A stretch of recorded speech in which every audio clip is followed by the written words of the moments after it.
Subscribe करें और bell दबाएं ताकि कोई खबर रह न जाए।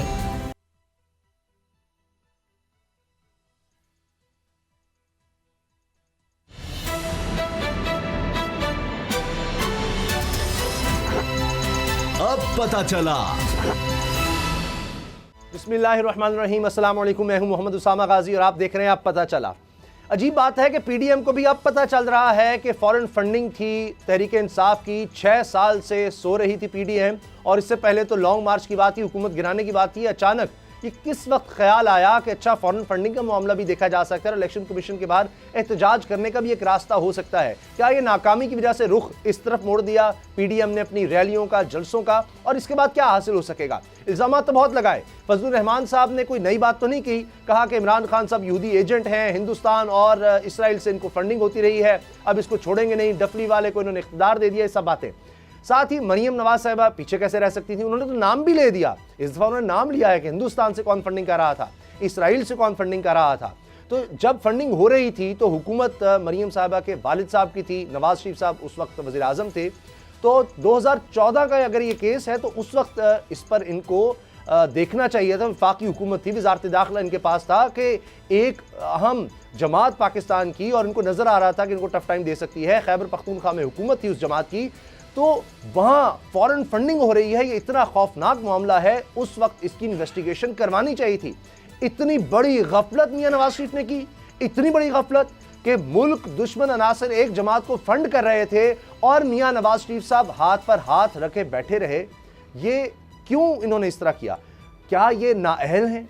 ये नाअहली का सबूत नहीं है, या ये खुद नहीं चाहते थे कि हिंदुस्तान और इसराइल को नाराज किया जाए? अगर वाकई इनके इल्जामात में कोई दम है, अगर ये समझते ये सब दुरुस्त है, आज सबसे पहले हम इसी हवाले से बात करेंगे। सीपैक के हवाले से आपको बड़ी खुशखबरी भी सुनाएंगे, और ब्रॉड शीट का जो मामला है उसमें मियां जावेद लतीफ साहब ने एक अनोखा सवाल कर दिया है मुस्लिम लीग नून के सीनियर रहनुमा ने, उसको भी हम शामिल करेंगे। और सबूत कहाँ है? इलेक्शन कमीशन में अब तक सबूत क्यों नहीं पेश किए जा सके, और खासतौर पर अपने सबूत, क्योंकि पीपल्स पार्टी और नून लीग पर ज्यादा बड़ा सवालिया निशान है। इलेक्शन कमीशन पूछ रहा है कि आपसे जो सवाल किए गए थे आप बताएं, जो आपको फंडिंग होती रही है उन लोगों का बताएं तो सही, किस तरह से फंडिंग होती रही है, पैसा कहां से आपके पास आ गया। उसका नून लीग और पीपल्स पार्टी कोई जवाब नहीं दे रही, लेकिन तहरीक इंसाफ पर, हुकूमत पर हमले जरूर जारी है। क्या ये नाकामी का एतराफ है कि अब इलेक्शन कमीशन ही कुछ करके दिखाएगा तो बात बनेगी, क्योंकि अब लॉन्ग मार्च में तो कुछ हो नहीं सकेगा।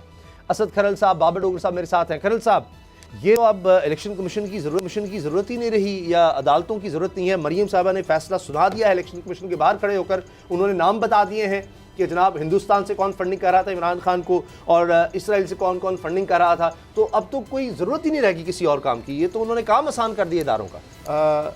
देखिए उसामा साहब, मौलाना फजलुर रहमान साहब ने 2 बड़े सीरियस इल्ज़ाम लगाए।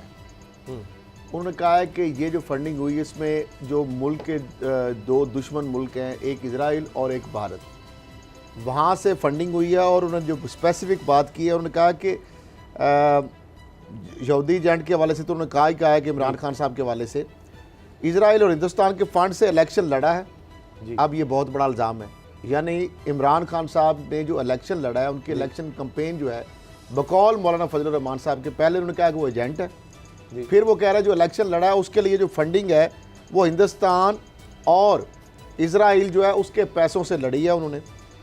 और वो बता रहे हैं कि उन्होंने अपने एजेंट्स को वज़ीर आज़म बनाया। अब मामला ये है उसामा साहब, ये कोई छोटी बात नहीं है। पहली बात तो ये है कि कौम को बताया नहीं जाता, आवाम को हमेशा गुमराह किया जाता है। इस वक्त इलेक्शन कमीशन ऑफ पाकिस्तान में, इस वक्त नहीं बल्कि गुज़श्ता 7 सालों से, 2014 से पीटीआई की जो जमात के खिलाफ फॉरेन फंडिंग का केस चल रहा है, और 2017 से पाकिस्तान पीपल्स पार्टी और नून लीग जो है उनके हवाले से फॉरेन फंडिंग के केस चल रहे हैं।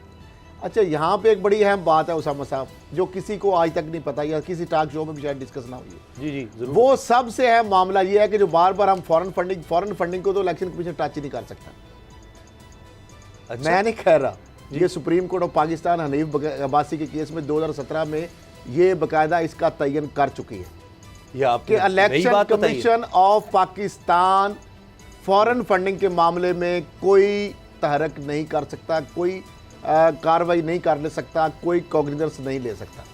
ये सुप्रीम कोर्ट ऑफ पाकिस्तान की 2017 की ठीक। जो हनीफ अब्बासी साहब की जजमेंट है, जिसको बेस बनाया वहां पे पीटीआई की हुकूमत जमात ने इलेक्शन कमीशन के सामने कि जनाब जब सुप्रीम कोर्ट का एक फैसला आ चुका है तो आप किस तरह फॉरेन फंडिंग को, ये प्रोहिबिटेड फंड जो है ना, जी जी, जो प्रोहिबिटेड फंड है, अच्छा। उसके हवाले से इलेक्शन कमीशन तहकीकात कर सकता है। नंबर 1, फॉरेन फंडिंग के हवाले से तहकीकात करने के लिए सिर्फ वफाकी हुकूमत, जिस तरह अगर गद्दारी का मुकदमा हो तो उसके लिए फेडरल गवर्नमेंट जो मुद्दई बन सकती है, किसी को नॉमिनेट करती है। इस तरीके से अगर फॉरेन फंडिंग का कोई मामला होगा तो वो जो भी वफाकी हुकूमत होगी, और 2017 में जब ये फैसला आ गया, बड़ा अहम नुक्ता है, जब 2017 में फैसला आके तयन कर दिया गया कि फॉरेन फंडिंग का मामला मौजूदा हुकूमतें वक्त देखेगी, उस वक्त वजीर दाखिला थे एहसन इकबाल साहब और नवाज शरीफ साहब वजीर आजम थे, वजीर आजम थे। तो 2014 में जो पीटीआई का केस पड़ा हुआ था पेंडिंग, उसके ऊपर तो वजारत दाखिला कॉग्निजेंस लेती, बिल्कुल, और इमरान खान साहब के खिलाफ एक्शन लेते। अच्छा बाबा साहब, ये मामला है असल मामला, लेकिन अवाम को घुमाया जा रहा है। अच्छा, इस पर बड़े पहलू हैं जिस पर हमने तफसील से बात करनी है। बाबर डॉक्टर साहब, जल्दी से ये अचानक शिफ्ट क्यों हुआ है? ये कहां ख्याल आया पीडीएम को कि अब ये हमें ये ट्रैक बदलना है, ये पटरी जो है ये अब बदलनी है, ये लॉन्ग मार्च और ये सेनेट और ज़िमनी इलेक्शन वो तो हमने ख़त्म करने थे और दिसंबर के बाद जनवरी का सूरज नहीं देखना था हुकूमत ने, लेकिन ये ट्रैक अचानक से कैसे बदला और ये फॉरेन फंडिंग की तरफ कैसे आ गया? 2014 का केस है ये। उसामा साहब, मुझे एक चीज़ बताएं कि जब पीडीएम ने जो पहला नारा लगाया वो ये था कि जनाब हम इस्तीफे देंगे, सेनेट का इलेक्शन नहीं होने देंगे, हम जाली असम्बलियों को नहीं मानते। पीएमएलएन का भी यही नारा था, मौलाना फजलुर रहमान का भी था, ताकि उसके बलावल भी थोड़े थोड़े कन्विंस नजर आ रहे थे, और इसके बाद किसी ज़िमनी इलेक्शन में हिस्सा ही नहीं लेना। बाद में फिर पार्टी वहाँ से भाग गई, नून लीग भी भाग गई, और अल्टीमेटली मौलाना फजलुर रहमान को भी भागना पड़ा। ज़िमनी इलेक्शन हो गए हैं, बिलावल साहब जो है वो कल से उसकी सेलिब्रेशन कर रहे हैं, जश्न मना रहे हैं, आज भी वो जश्न मना रहे हैं। अब मुझे एक बात बताएं, अब पीडीएम के पास करने को है क्या? उनका एजेंडा क्या है? कोई एजेंडा नहीं है, कुछ नहीं है। सेनेट के इलेक्शन हो रहे हैं, ये सारा कुछ हो रहा है, अब पीडीएम ने कुछ ना कुछ तो करना ही है। अच्छा। उन्होंने कहा और कुछ नहीं तो चले ब्लू एरिया में जाके एक हंगामा रही कर रहे हैं। ये इनको पता सर, ये एक्टिविटी कर रहे हैं, बस अपने आप को मसरूफ रख रहे हैं, सारे वेले बैठे हुए हैं। मौलाना फजलुर रहमान के पास करने को है क्या? ना वो सेनेट के मेंबर हैं, ना नेशनल असेंबली के मेंबर हैं, ना उनके पास कोई पोर्टफोलियो, घर में वेले बैठे हैं। मरियम जो है वो भी वेली बैठी हुई है, कुछ ना कुछ तो एक्टिविटी जनरेट कर। जो मरियम कह रही है, नाम ले रही है, मरियम तो नाम ले रही है हिंदुस्तानी का। सर मेरी एक बात सुन लें, मरियम ने भी आज कहा, मौलाना फजलुर रहमान कह रहे हैं कि ये इसराइल का पैसा है, हिंदुस्तान का पैसा है। मौलाना, आपके इस बयान की 2 टके की वैल्यू नहीं है। अगर ये इसराइल से पैसा आया है, अगर ये इंडिया से पैसा आया है, कागज़ लेके आए, साबित कर दें। सारी कौम जानना चाहती है, सारी कौम में, चाहे वो पीटीआई है, कोई भी पॉलिटिकल पार्टी है। उसामा साहब, बात यह है कि जिस पार्टी को इसराइल या इंडिया फंड कर रहा है उसको खत्म हो जाना चाहिए। साहब, मरियम साहिबा ने तो नाम लिए हैं बंदों के, उन्होंने नाम लेकर बताया कि ये फलां बंदा था, इसने दिया है, तो ये तो वो सबूत देना। मरियम साहब के वालिद साहब के हवाले से जो इंडियन बड़े मोतबर लोग हैं वो किस तरह टीवी पे आके कहते रहे कि हमने नवाज शरीफ के ऊपर इन्वेस्टमेंट की है जी, वो उस पे मरियम साहिबा नहीं बोलती, लेकिन उनको डिनाई नहीं बात भी है ना। मरियम साहिबा के भाइयों को उनको नहीं पता कि उनके भारत के बहुत सारे ताकतवर लोगों के साथ बिजनेस में शराकत करदारी है जी। ये उनको नहीं पता। भारत के साथ जो बिजनेस इंटरेस्ट है उनके फैमिली के, क्या मरियम साहिबा को इस चीज का नहीं पता? अब मामला ये है कि उसामा साहब, पीटीआई की बात हो, आज पीपल्स पार्टी एडमिट कर रही है। पीपल्स पार्टी ने कहा कि बिल्कुल अगर हम बाहर से अगर पैसा लाते हैं, फंड रेजिंग करते हैं पार्टी के लिए, तो वहां के कवानीन के मुताबिक आपको एक कंपनी खोलनी पड़ती है, एजेंट मुकर्रर करना पड़ता है, और उसके जरिए पाकिस्तान पैसे मुंतकिल किए। अच्छा, दूसरी बात, फॉरेन फंडिंग जो एक और हम इसको मिसपरसेप्शन पे ले जाते हैं। फॉरेन फंडिंग की मुराद ये है कि किसी गैर मुल्की जो है ना, अच्छा मैं ये ला पढ़ देता हूं आपको, ये जो लॉ है ना, इदारे ने फंडिंग की है। अब अगर पाकिस्तानी वहां बैठा है अमेरिका में, बरतानिया में, वो पैसे दे रहा है, तो उसको मैं नहीं समझता कि उसको फॉरेन फंडिंग हम कहें। ये मैं ना आपको ओवरसीज पाकिस्तानी ने पार्टी फंडिंग, मैं इलेक्शन कमीशन इलेक्शन रूल है, इसका सेक्शन 3 है, membership fee and contributions. Any contribution made directly or indirectly by any foreign government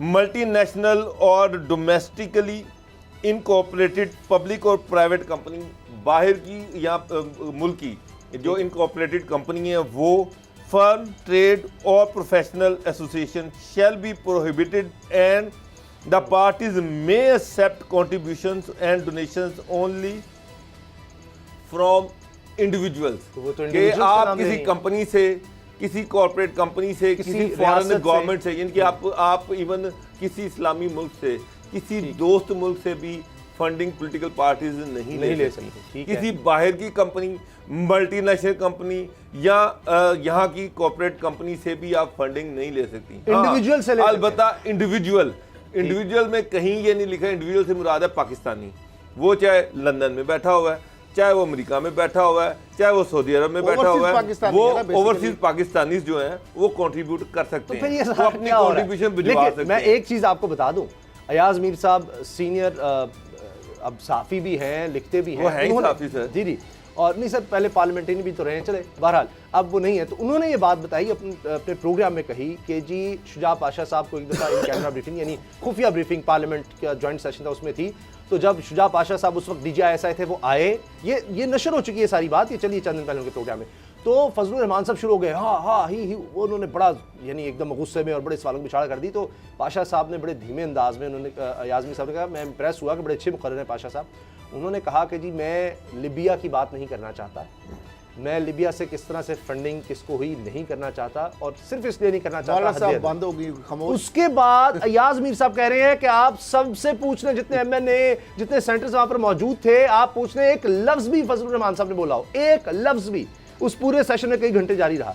तो असद खरल साहब बात तो ये है कि फिर अगर ये बात होगी तो ये तो कहा, और जिस तरह आप बड़ा अच्छा किया बाबर साहब ने सारा बता दिया कि अगर किसी आप बाहर के बंदे से, अब तहरीक इंसाफ कहती है हमने 40,000 लोगों के नाम, पते, ID कार्ड, वो इंफॉर्मेशन दी है। नून लीग और पीपल्स पार्टी 4,000 का दे दे। अभी मैंने पार्टी आपको कह बताया रही है कि हमने भी रूल लोकल में कंपनी खोली इंडिविजुअल, है। एक इनफरादी शख्स पाकिस्तानी वो किसी पार्टी को डोनेट कर सकता है, वो कहीं भी बैठा हुआ है, वो अमेरिका में बैठा है, वो लंदन में बैठा है, लेकिन मसला ये है फंडिंग के मसला ये है कि रोस्टर पे खड़े होकर तकरीरें करना, या तो ये आज अपने साथ कागज लेके आते, पूरी कौम के साथ वो शेयर करते कि ये हमारे पास अच्छा, सबूत 14 है। में सर 4 साल नाहली नहीं है, यानी 14 आपने में- बड़ी अच्छी बात कही कि सुप्रीम कोर्ट का फैसला भी आपने बता दिया कि वफाकी हुकूमत कर सकती है। वफाकी हुकूमत 2014 इनकी थी। में ये इमरान 4 खान साल साहब क्या के करते खिलाफ रहे वही नवाज मैं शरीफ कह रहा साहब?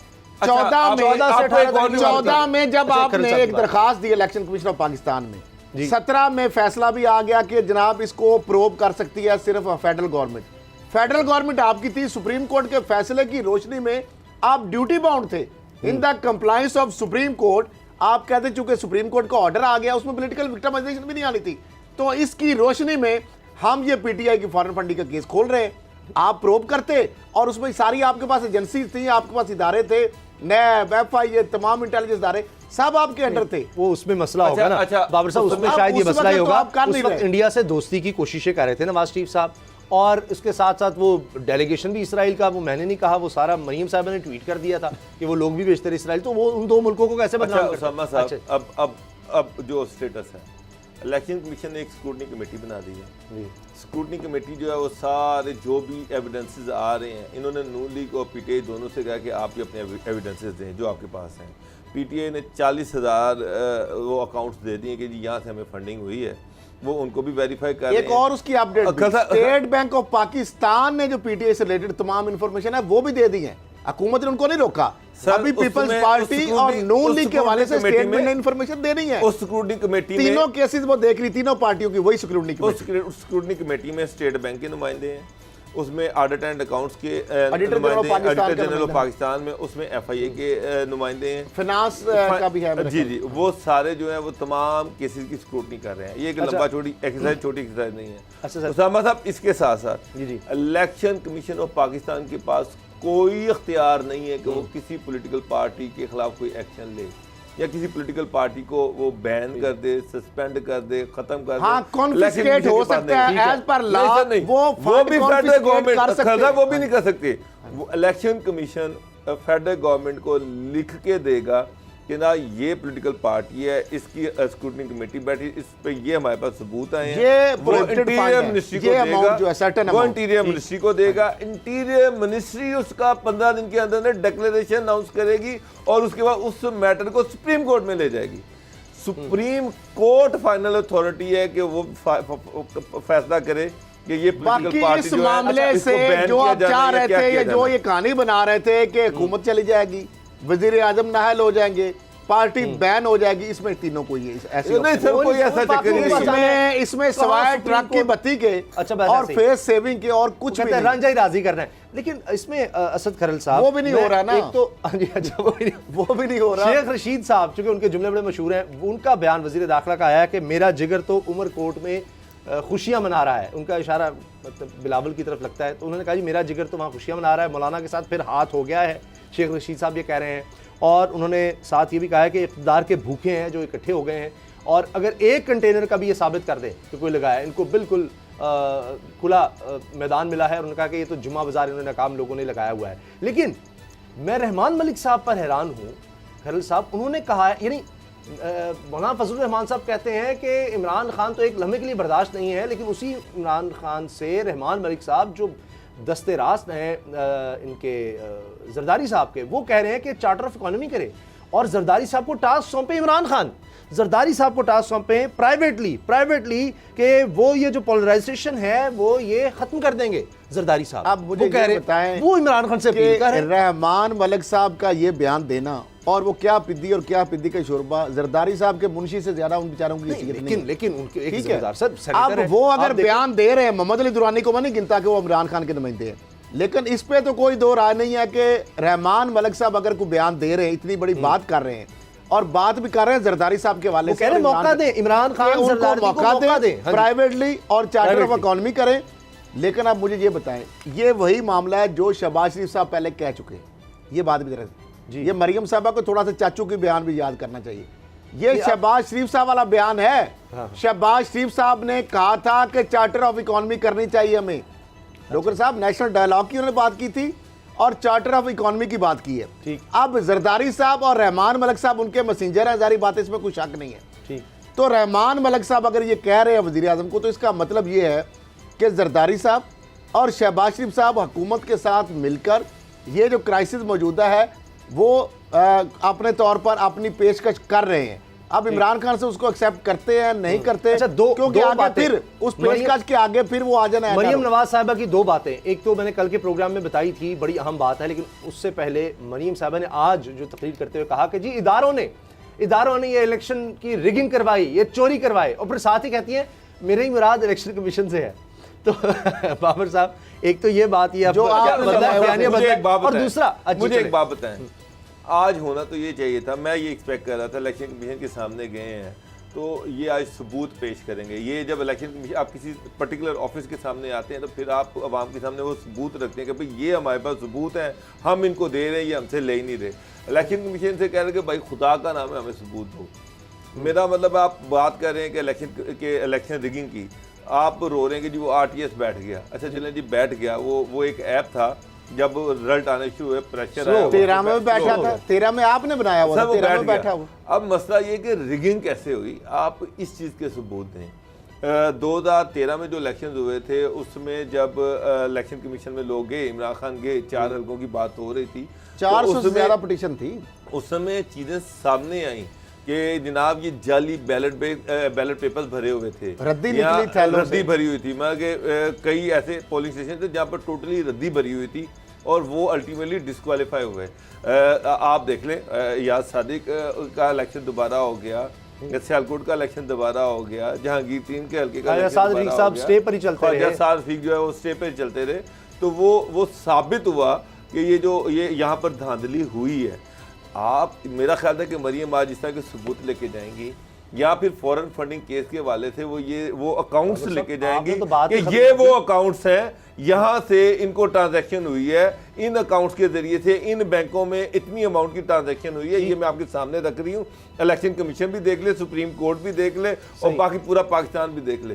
सर ये कह देना कि जी इनको मोदी से हुई है, इनको इसराइल से हुई है, इनको ये तो फलां बंदे से, अच्छा उसका ही सबूत दे दें जिसका नाम ले रही हैं कि जी फलां था। लेकिन आपने तो बात ही खत्म कर दी। कानून ये कहता है इंडिविजुअल से आप ले सकते हैं, और उसमें कोई नहीं है कि इंडिविजुअल कहाँ का हो। पूरी दुनिया में ये होता है कि हमारे यहाँ तो पार्टियाँ फिर किसी और तरह ही फंडिंग कर रही होती हैं, फिर वो किस तरह से आगे जा रही होती हैं, ये एक अलग मामला है। तो असद खरल साहब, अब होगा क्या? आज ये हो गया एहतजाज, खत्म होगी कहानी, उसके बाद रात गई बात गई, आज का दिन हो गया, लॉन्ग मार्च। अब हुकूमत कैसे गिरानी है, और बिलावल के साथ के बगैर हो जाएगा? क्योंकि मरियम से कल सवाल हुआ कि जी बिलावल साहब क्यों, उन्होंने कहा जी वो स्टीयरिंग कमेटी के चूंकि मेंबर नहीं है इसलिए नहीं आए। तो उनसे कहा जी स्टीयरिंग कमेटी की मेंबर तो आप भी नहीं है, तो जवाब आया कि जी मुझे स्पेशल दावत आई है। ये बिलावल को पता था कि इस केस में कोई जान नहीं है, अपना मजाक उड़ाने वाली बात है। बता दिया था, मसला ये है कि 2013 की बात कर रहे हैं, वो भी नून लीग नहीं गई पिटीशन में, वो अकबर एस बाबर साहब गए हैं, जो कि पीटीआई के एक बंदे थे। उन्होंने कुछ डाउट शो किया कि जी मुझे कुछ ट्रांजैक्शन पे डाउट है कि हो सकता है ये फॉरेन फंडिंग हो, तो उस पर वो चल रहा है। नून लीग की गवर्नमेंट थी, इलेक्शन चीफ इलेक्शन कमीशन उनका लगाया हुआ था, सेक्रेटरी इलेक्शन कमीशन उनका लगाया हुआ था, उनकी मर्जी के मुताबिक सब कुछ चल रहा था। उस वक्त वो इलेक्शन कमीशन को गवर्नमेंट खुद कहती कि प्रेशर डालती कि इसका फैसला करो, उस वक्त नहीं हुआ। अब नया इलेक्शन कमीशन आ गया, नया इलेक्शन कमीशन जो आया है, अब अगर मैं देखूं, मैं उसामा साहब, मैं जब उसकी अपॉइंटमेंट हुई थी उस वक्त भी जलाल सिकंदर राजा साहब जो हैं, उनकी एसोसिएशन किस पॉलिटिकल पार्टी से है, नून लीग से उनके ससुर जो हैं, उनकी एसोसिएशन किसकी है, उनके ससुर किसके मशीद है, शहबाज शरीफ के मशीद है, उनके ससुर जो हैं किस पार्टी के इलेक्शन सेल के हेडर है, वो नून लीग के रहे। सबको पता है कि मेहदी साहब जो है उनका ताल्लुक किस पॉलिटिकल पार्टी से रहा। जलाल सिकंदर राजा को पंजाब में secretary services, additional chief secretary, secretary CNW, federal government में दो जगह पे वो चीफ सेक्रेटरी रहे, सेक्रेटरी रेलवे रहे, सेक्रेटरी एनर्जी रहे। किसने लगाया, किसकी आशीर्वाद से लगे, सबको पता है।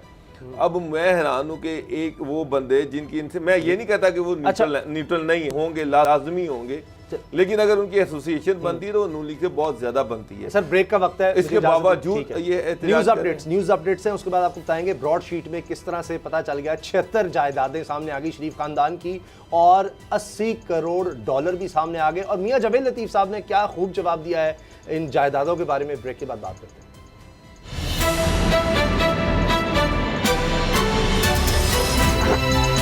अब पता चला,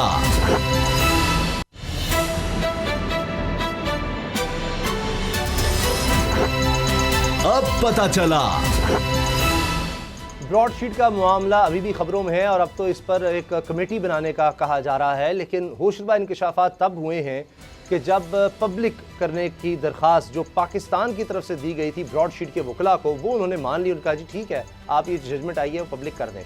अब ये जजमेंट वो जजमेंट है जिसको शरीफ खानदान मानता है, और क्योंकि इसी की बुनियाद पर वो कहते रहते हैं जी नैब की नाअहली साबित हो गई। मगर इस जजमेंट में और भी कुछ बातें हैं कि जिनको छुपाया जा रहा था वो अब सामने आ गई हैं। वो जजमेंट है, उन जजेस की जजमेंट है जिन जजेस को शरीफ खानदान मानता है, क्योंकि लंदन की जो अदालत हुई और उस अदालत के फैसले में लिखा है कि जनाब ये कोई 80 करोड़ डॉलर की जायदादें, कोई लगभग मेरा ख्याल है कोई 125 अरब रुपए से ज़्यादा, मतलब लगभग 150 अरब रुपए आप कह सकते हैं, उसकी जायदादें 76 जायदादें हैं। इसमें बैंक बैलेंस वगैरह, फैक्ट्रियां ये छोड़ दें, जायदादें 76। और पाकिस्तान ही नहीं, सऊदी अरब, बरतानिया, इसके अलावा दीगर मुल्कों में भी, UAE में जायदादों के अंबार हैं।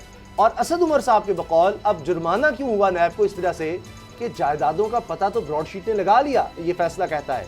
तो अब NRO कर दिया था, तो इसमें ब्रॉडशीट का कसूर, उनके तो 20% 100 में से बनता था, तो 100 मिलियन का जो उन्होंने पता लगा कर दिया, 10 करोड़ यानी 16 अरब रुपए का, तो उसमें से 20% पे ब्रॉडशीट ले गई। और ये सारा केस अब है। असद खरल साहब, तो कसूरवार इसका कौन हुआ?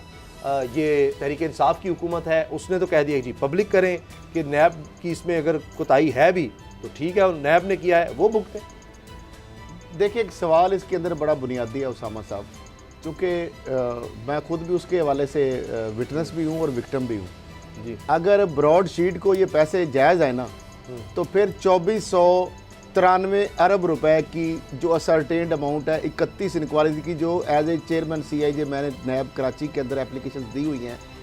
नैब की जो रिपोर्ट गई है DG ऑफिस की जानब से, नैब कराची की जानब से चेयरमैन नैब को, कि मेरी 31 इंक्वायरी की जो अमाउंट असरटेन्ड हुई है नैब की इंक्वायरियों के दौरान जी, वो है 2493 अरब। तो उसमें से 20% तो फिर मुझे दे, तो 480 अरब तो मुझे मिलते हैं। लेकिन मैं उसमें ये नहीं कह रहा, मैं ये कह रहा हूँ कि वो तब मिलनी चाहिए, तब मिलनी चाहिए जब वो सारी रकम जो है वो बरामद हो जाए।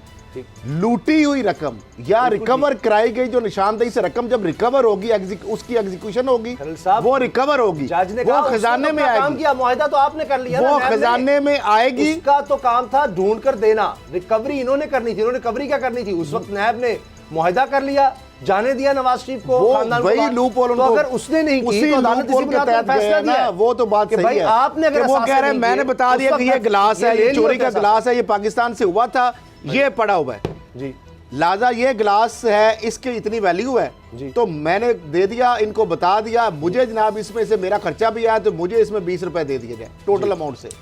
अब मामला ये है, मामला ये है कि मैंने भी तो डॉक्यूमेंट्स दे दिए नैब को, और वो नैब खुद एडमिट बता दिया कि ना इतने 2400 अरब रुपए की ये करप्शन है। अगर नैब डील कर लेता है, अगर नैब आगे से डील कर लेता है और वो केसेस दबा देता है, तो मैं तो कल को सुप्रीम कोर्ट में जाऊंगा ना। फिर जी बिल्कुल जा सकते हैं। नैब की वो रिपोर्ट यही तो हुआ है, मौजूद है, दस्तावेज यही तो हुआ है। नैब ये कह रहा है, नैब ये कह रहा है कि इसमें 2493 अरब की इन्वॉल्व करप्शन है, इसमें गवर्नमेंट एक्सचेकर को नुकसान है, इसमें स्टेट लैंड को नुकसान है। ये 31 इंक्वायरियों का वॉल्यूम वो बना के उनकी इंटरनल जो कॉरस्पॉन्डेंस हो रही है between DG NAB office and between chairman NAB office, उसके अंदर वो ये बता रहे हैं। तो अच्छा, मैं ये बता रहा हूं, मैं उस अपने केस से हटके मैं सिर्फ ये कह रहा हूं उसामा साहब, दो इसमें चीजें हैं जो आप कह रहे हैं।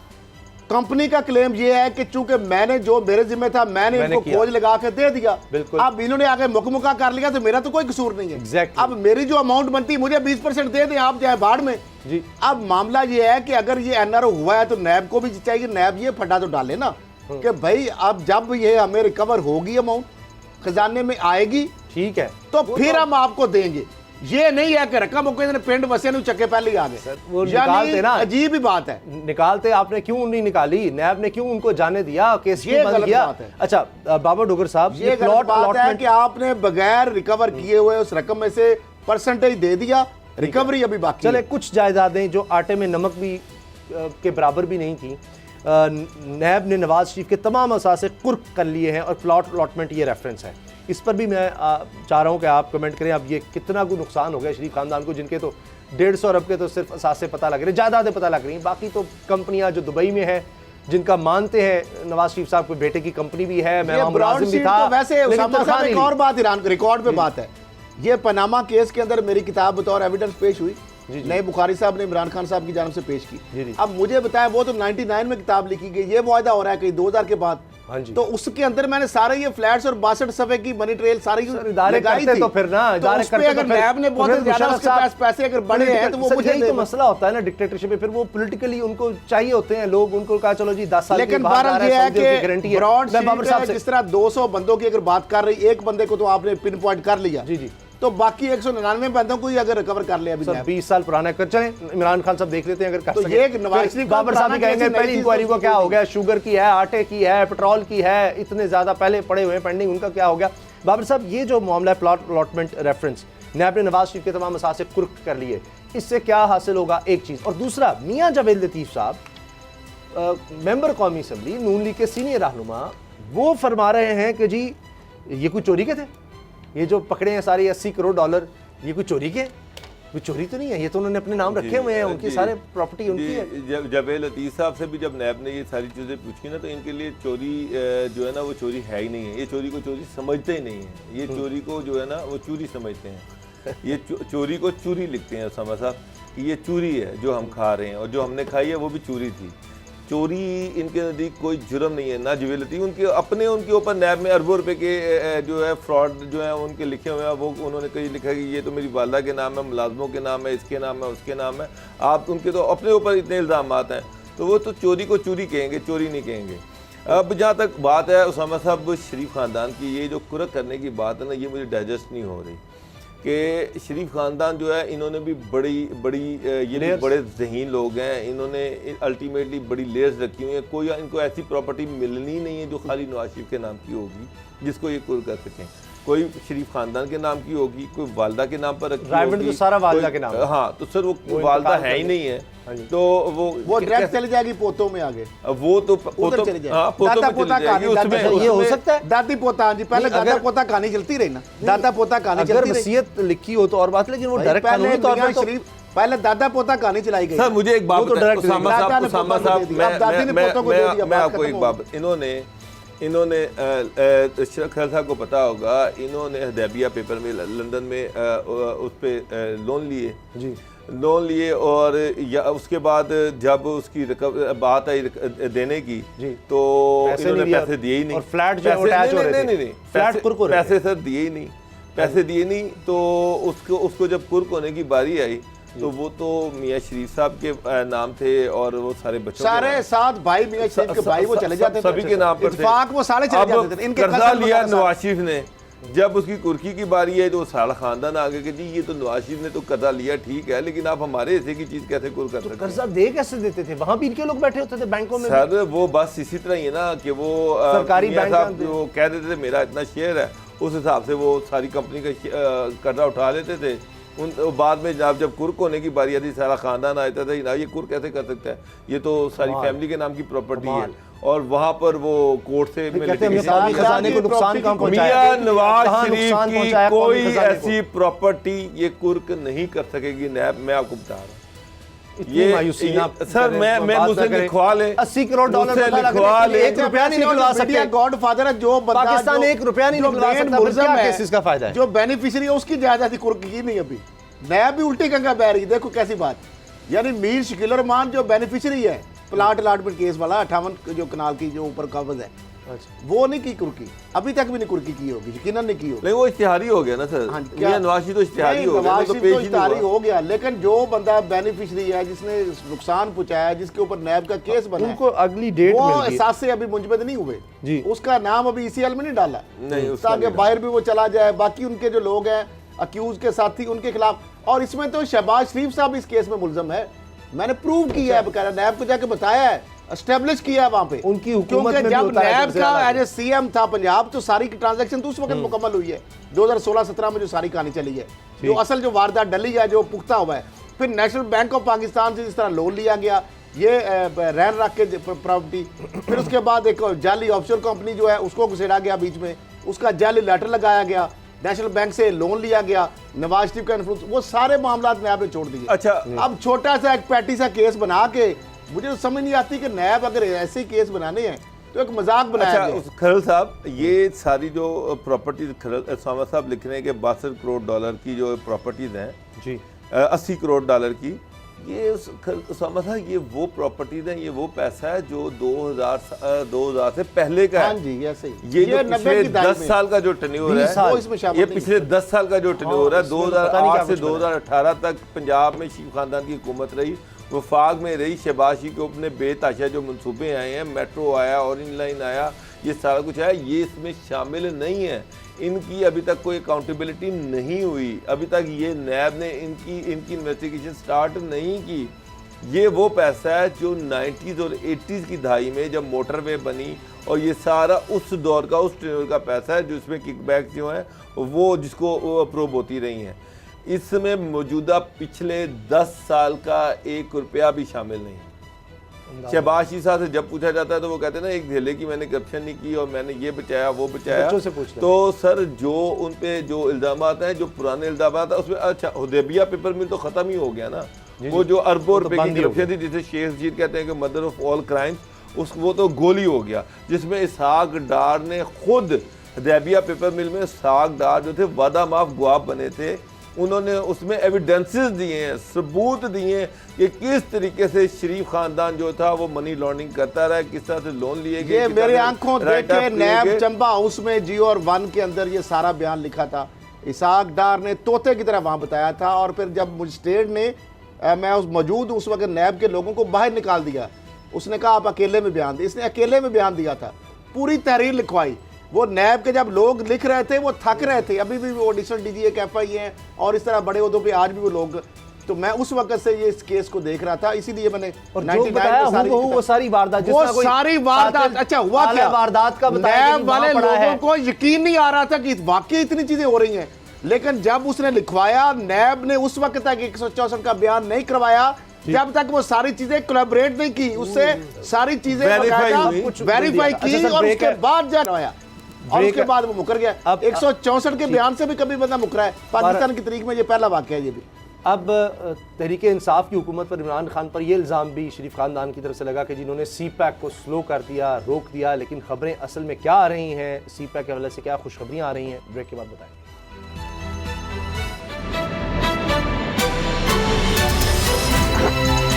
अब पता चला।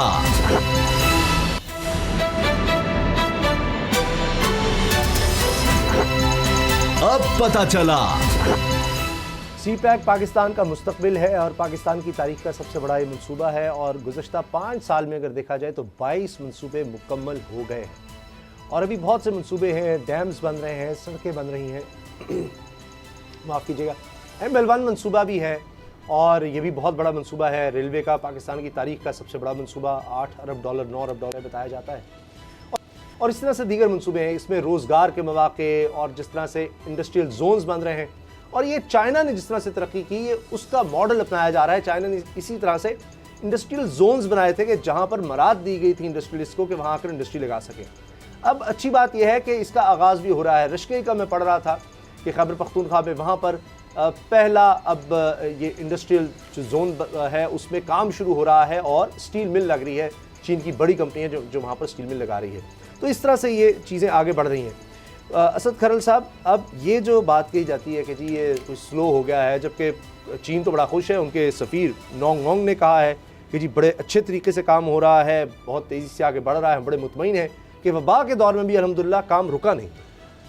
देखिए, जिस तरह उन्होंने बताया कि 5 साल के अंदर सी पैक के फ्रेमवर्क के तहत 22 तामीराती मनसूबे जो है उन्होंने कहा मुकम्मल हुए हैं और उन्होंने कहा कि CPEC belt and road initiative जो है वो एक अहम पायलट प्रोजेक्ट है। फिर उसके साथ साथ उन्होंने बताया कि ये जो एक तो जो इनिशिएटिव की जो तामीर है इसकी CPEC belt and road initiative की तामीर एक अहम पायलट प्रोग्राम, दूसरा उनका इंफ्रास्ट्रक्चर तवानाई के मनसूबों में बड़ी पेशरफ्त हुई है, मुतअद्दिद शाहराहों की तामीर है, उससे रोज़गार पैदा हुआ और मुआशी तरक्की को फ़रोग मिला। फिर उनका ये कहना था कि सी पैक मनसूबों से मकामी जो लोग हैं यानी पाकिस्तानी जो हैं उनको फ़ायदा पहुंचा। वबा के बावजूद जिस तरह आपने बताया कि मामूल से भी मुताबिक आगे ये मनसूबे बढ़े हैं, इनमें कोई रुकावट पैदा नहीं हुई। हालांकि पूरी दुनिया में बहुत सारे जो काम है, बड़े बड़े तरक्याती काम रुक गए थे। जी। अच्छा, पाकिस्तान की मुआशी नमू को समझने में उनका भी अहम किरदार अदा करते हैं।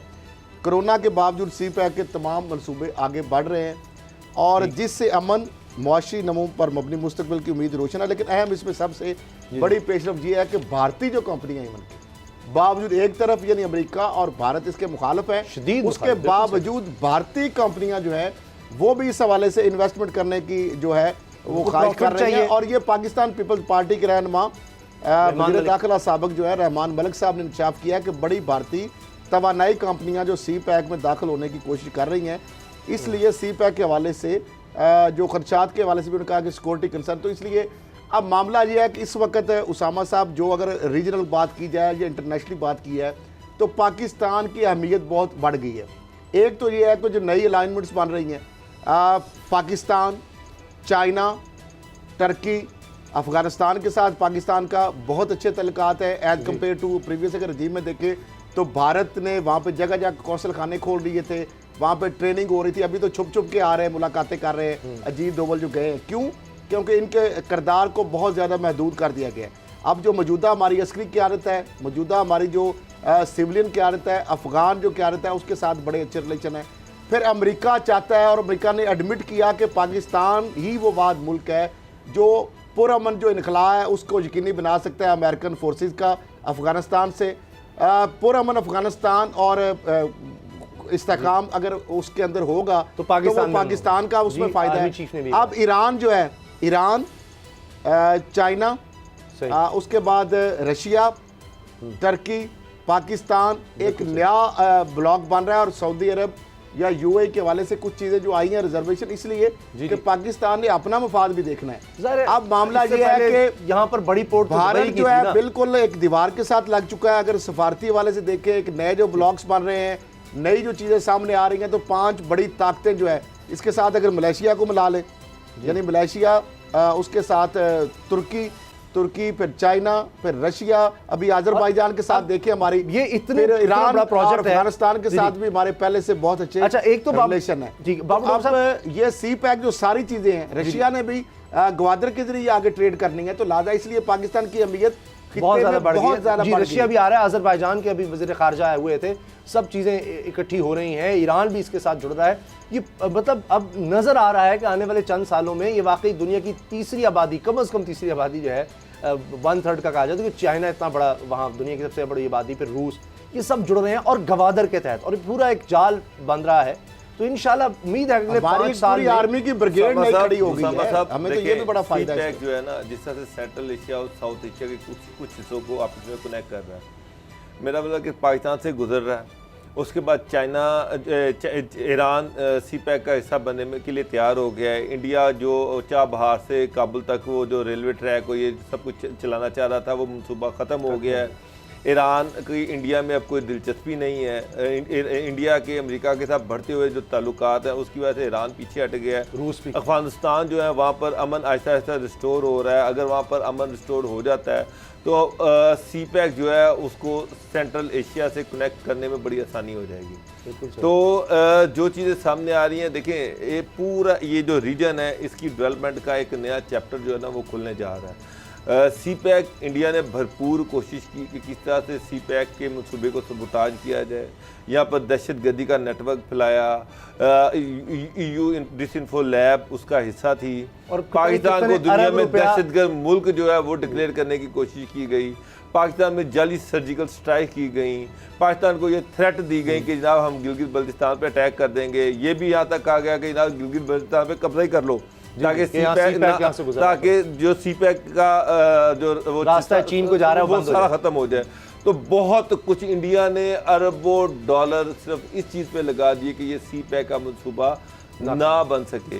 फिर आपको ये भी याद होगा कि इंडिया ने ये भी रिक्वेस्ट की कि उसको सी पैक के साथ कनेक्ट कर दिया जाए। इवन अफगानिस्तान जो था वो पाकिस्तान पे प्रेशर डालता रहा कि जी अगर आप सेंट्रल एशिया के साथ कनेक्ट होना चाह रहे हैं वाया अफगानिस्तान, तो इंडिया को भी इसके साथ कनेक्ट किया जाए। बिल्कुल। तो अब आहिस्ता आहिस्ता आप देखें कि इंडिया इस रीजन में आइसोलेट हो रहा है, तन्हा हो रहा है। वो मुल्क जिसने अरबों डॉलर खर्च किए पाकिस्तान को आइसोलेट करने के लिए, अरबों डॉलर खर्च किए पाकिस्तान को दहशतगर्द मुल्क करार देने के लिए, अरबों डॉलर खर्च किए कि पाकिस्तान से कोई इस तरह का माशी मनसूबा जो है वो कामयाबी से ना गुजर सके। आज वो मुल्क दुनिया में दहशतगर्द मुल्क के तौर पर जाना चाह रहा है इंडिया।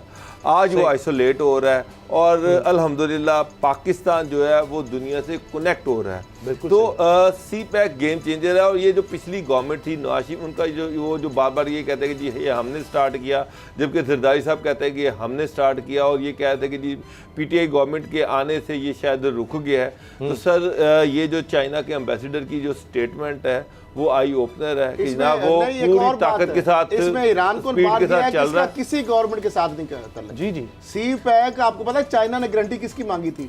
चाइना ने किसी सिविलियन गवर्नमेंट से या किसी सिटिंग गवर्नमेंट की बात उन्होंने रियासत पाकिस्तान से एक एग्रीमेंट किया था, और आर्मी चीफ जो है उसको गारंटर बनाया था, उसकी गारंटी इसमें रखी गई थी। सिक्योरिटी का भी सर पूरी एक ब्रिगेड उसकी ब्रिगेड बनाई हिफाजत कर रही है, हिफाजत के लिए। और पाकिस्तान आर्मी के ये भी बहुत बड़ी बात है कि एक पूरी एक ब्रिगेड खड़ी होगी हमारी एक फोर्सेस के लिए।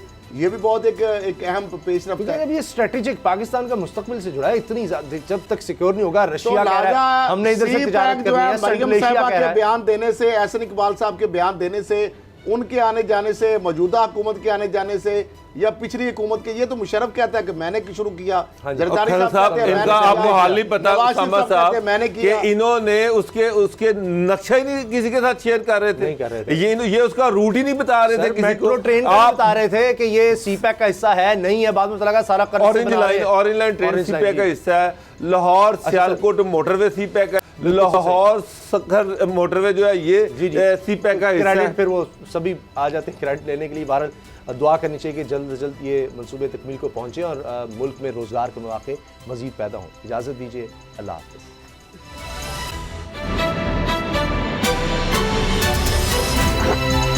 अब पता चला। सब्सक्राइब करें और बेल दबाएं ताकि कोई खबर रह न जाए।